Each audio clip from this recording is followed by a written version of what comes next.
delighted to have her here with us. So thank you, Eric, for being here with Great Willingness to come.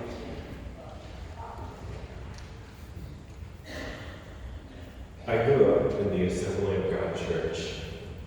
The Pentecostal church is not a fun place for a gay person. At a young age, I remember being in Sunday school with a lesson where my teacher told us that homosexuals are people who have committed some sort of heinous act, and that God has chosen to turn them on to their sin.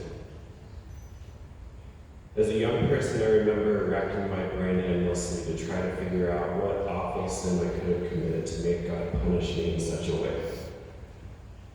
It was through these experiences in church that I learned to become ashamed and disgusted with myself.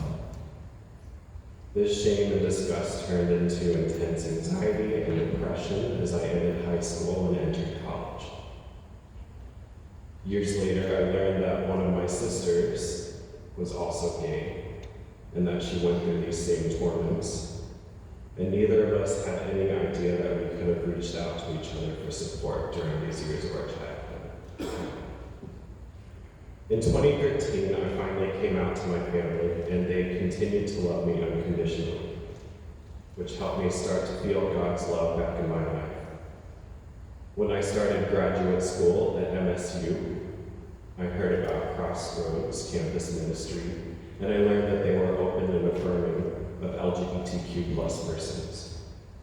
Through Crossroads, I learned about Bethlehem and began to feel God's love here even more deeply with how welcoming and loving this community has been. In 2015, I met the love of my life, Charlie Loveridge, and I began to more fully recognize that what it was like to feel loved by someone for who I am. In the core of my being, I believe that God is love, and I know that God is in the love that Charlie and I share, which is ultimately what affirmed my identity and helped me feel more grounded in God's love.